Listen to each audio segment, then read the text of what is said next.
Hey Iris, it's Christmas. Hello, I'm William Gallagher, and this is 58 Keys, which, as ever, as always, is for writers like you and me who use and obviously who write on Macs and iPhones and iPads. Do you subscribe? Well, no, actually, wait till you see what happens this time before you subscribe. Yeah, there's still a lot to talk about. Hopefully, 58 Keys is always useful, except possibly today. Today is different. Today is an extra for Christmas. It's about something that seems to help me as a writer. Okay, so I obviously hope that it will help you. It's just that it's not as embedded in apps and Macs and iPads and services as usual. There are some. You just saw Siri. Yeah, okay, work with me. There might be one more. Work hard with me. As this first goes out, it's almost Christmas Eve. And I just want to share with you a tradition, really. It's a tradition of mine, nobody else's, called the Christmas Eve Lagrange Point. Look, this is a serious tradition. I've even given it a title. Come on. If you happen to already know what a Lagrange point is, well, then I think you're miles ahead of me on this whole thing. But I tell you what, so that we're talking from the same page, right? And then I can, when you see how I know at Lagrange point, I can then explain my tradition. The way I know of Lagrange points is that they are this very specific region, usually in space. There are many, but the best example, the first one I heard of really, was the one that lies between the Earth and the Moon. So here's the huge Earth with all that gravitational gravity. Science, I'm so hot on this. And then here's the Moon with its cute wee little gravitational, barely notice it, pull. There's no contest, is there, between the two, except at one point between the big Earth and the little Moon, there's this one point on the line between the Earth and the Moon where the forces from both are precisely equal. So precisely equal that they cancel each other out. So there you are, surrounded by enormous astronomical forces, but in that one little Lagrange point, everything is perfectly still. And I just think there's a Lagrange point for writers on Christmas Eve. It is much more acute when Christmas Eve falls on a weekday, but even this year, 2022, when it's on a Saturday, well, there is still at least something of this moment. From maybe 5 o'clock to maybe 7 p.m, 5 till 7 p.m, I tend to be on my own. And also, well, that's it really. Actually, whether I like it or not, in that gap, work is done. No one's going to commission any writing from me. And even if I were dangerously late with delivering some writing to someone, well, no one is going to chase me about it at 5 o'clock in the afternoon on Christmas Eve. So this little gap is the one time of the year I know in advance that I'll be able to just stop. And I hope you can too.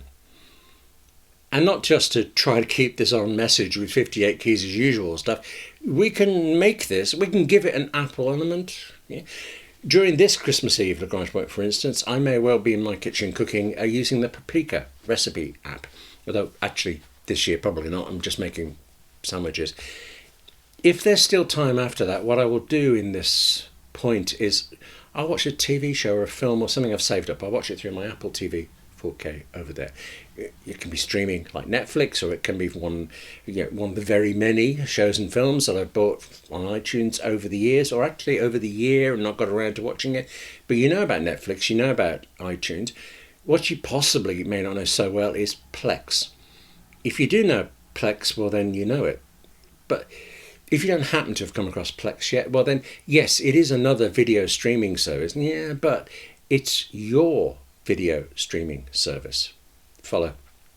Throughout the year, I will, from time to time, rip a couple or a few of my old DVDs and store them on the Mac in my office. With Plex, I can have those videos stay there on the Mac's drive in my office, but I can watch them on my TV set. That's it. Plex streams from the Mac to the TV set. Plex is great. Plex is weirdly confusing when it goes wrong, but when it's working, it is great. And for years now, I have used it to do exactly that, to watch something new, something good in that one single little Christmas Eve Lagrange point. Yeah, except I was going to say 6 years ago. Now, is it really 6? I kind of grew a second Lagrange point. It feels greedy now. Listen, actually, this does end up typically with my using Plex or iTunes, but really the tenuous, can I call it tenuous? Let's say 9 US. Any advance on 8 US? All I'm really saying today is that you need these little rest points and you can make them for yourself. I know you don't need to hear about my second Christmas Eve Lagrange point, but apparently I need to tell you. Tell you what, there's nothing useful here. You can skip the rest of it. It might even be sensible. But I want to talk about writing. In the summer of 2016, a friend, the poet Charlie Jordan, took me out to the cinema. I had no idea what we would see, and actually didn't really have any interest either. I hadn't seen Charlie in a while. I was just going to enjoy her company for a couple of hours, one quite relaxed afternoon. But the film was Arrival. If I had known the slightest thing about it, if I'd even actually seen this version of the film poster, I don't think I would have gone. Without spoiling it though, ultimately Arrival is about time, and that is my obsession.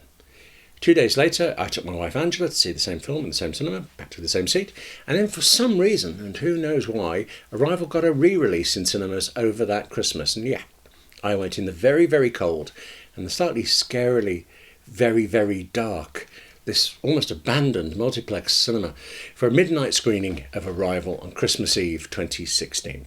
Actually, coming out afterwards, I thought then that it was like my version of Midnight Mass for writers. And every Christmas Eve since then, I have watched Arrival around midnight. In fact, I watch it on that Apple TV set over there while I'm sitting over there underneath the poster I had made of the symbol for time from the film. I think my copy from iTunes is the best one to watch, and actually watching while listening over AirPods is superb. I love it. Yeah, I relish the music, the sound mixing. The writing, though, the script by Eric Heiserer, based on a short story, a quite different short story by Ted Chiang, it moves me to tears about 1 o'clock in the morning every Christmas Eve. Now, I said this 58 Keys wasn't much about Macs and iPads and the usual stuff, but it is very much about writing. Ted Chiang, short story writer, he's never heard of me.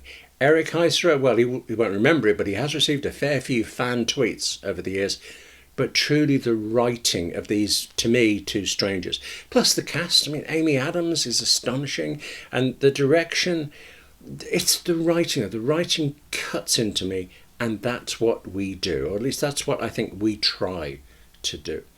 And so for at least this brief moment on Christmas Eve now, about midnight every year, I feel I get to really feel why it is that we write at all. I get to feel it in my new Christmas Eve Lagrange point. Listen, whatever you're doing, whether you celebrate Christmas or not, I hope that you get moments like this to yourself. Thank you very much for watching, and actually for just letting me get this off my chest and tell you about it. Now, off with Pop. You go make a Lagrange moment for yourself. Take care of yourself in that moment. And maybe don't write anything. No, I can't say that. Yeah, write a bit more. And I'll see you soon.